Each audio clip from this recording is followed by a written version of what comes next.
Nice. Used to own one of them. Looked like a 93 VW Polo. Brilliant little machine.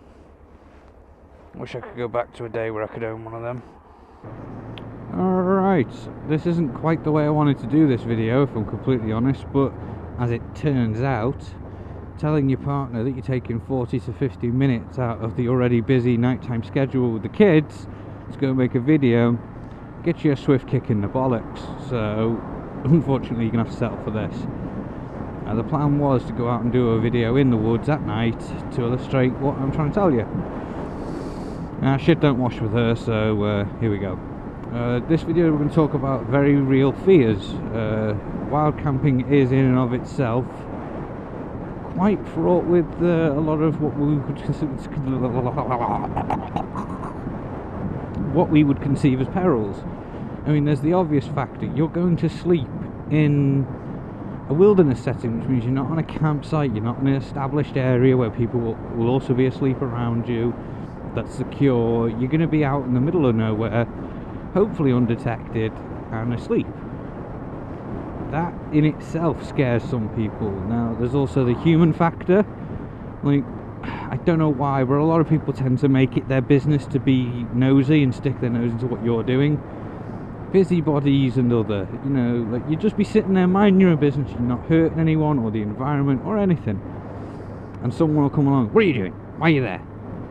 And by all rights, you should be able to tell them to just fuck off and leave you alone. But unfortunately, as soon as you do that, that causes more suspicion, and then they call authorities and things. And technically, you're not meant to be there, so you have to obey the law. Bastards. So it is a tricky one. There are going to be fears both from humans, and also there's a list of fears that you're going to come into that you didn't realise you had.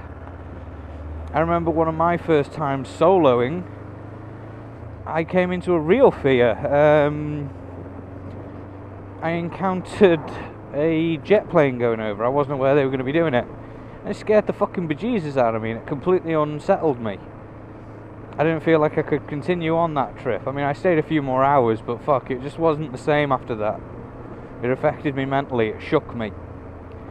You're going to have to deal with animal noises through the night. There is nothing worse. I love owls, I really do love owls, but there's nothing worse than when you're in the wild, trying to get some Z's, and just as you're nodding off, one of those big bastard hoots right above you. Woo-wee! Shit the bed moment. An incident where I was camping with a friend. I get woken up at, oh god, what time is it? Shit, must have been about 4 or 5 o'clock in the morning. And all I hear is, Dan, get your knife. So I roll slowly onto my stomach, and then I've got my knife in like a commando pose up against my wrist, ready. And I just whispered, what's out there? And he goes, a fox. I about nearly stabbed him for fucking waking me for that shit. A fox could smell us from a couple of 100 meters and wasn't gonna fucking go near us. What it was doing was, it was chasing geese onto the fucking lake we were near. Fucking bastard. But that kind of stuff will scare the ass out of you if you're on your own. So those are things you've got to be prepared for. You've got to be prepared for the fear. It's going to be very primal. It's going to be very real. Your psyche is also going to play a huge part on this, because everything's going to be amplified. If you watch anything about survival series, the one thing they'll say is, as soon as you're on your own, everything's amplified. As soon as you're on your Todd, every little feeling is going to be amplified, and you're going to suddenly find yourself feeling very anxious or lost or unsure of decisions, and you've got to just put that aside and grind on. You've got to have a goal in mind. The fear side of it, there's nothing I can say, because everyone's primal fears are very different. This sucks ass. One of mine was being discovered. One of my primal fears was being discovered. Another was obviously animals and things. And in the dark, widowmakers in trees, because the last thing you'll hear from a widowmaker is it breaking a few branches above you before it lands on your fucking head. Now, I've always said when you go camping, you always look out for widowmakers before you set up your camp. You try to make sure, even if you're in a woodland, that you're as far away from a widowmaker as possible. A widowmaker is a tree that is either dead or dying, or a branch that has already broken off and is free hanging above you.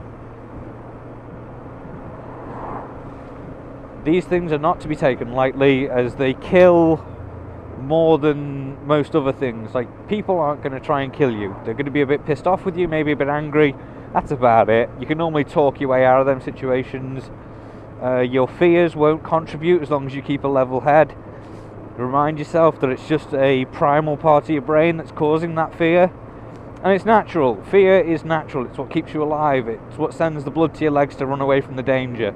Or it sends the blood to your arms to fight off the danger. It's why we're such a successful species in killing everything we come into contact with, including each other. So don't ignore those feelings.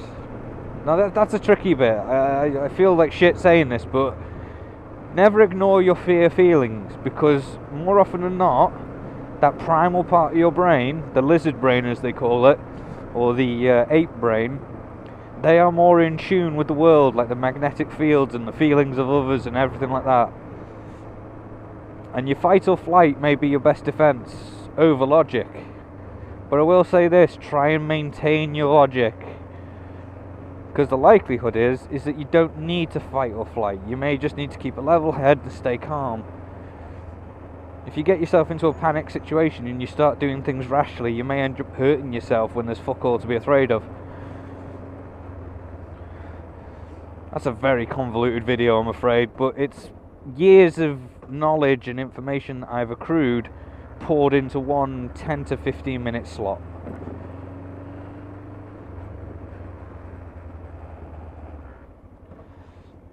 I hope it helps. But like I say, it's very tricky. You've got to know your own limits. I mean, what I will say is, if you do not feel safe, or you are afraid to the point it makes you think, fuck, I can't do this, maintain a calm, level head. Pack up your things, make sure you're well lit and well visible, and head home. Like I'm doing. Brum brum. I hope you've enjoyed this video and its convoluted message therein.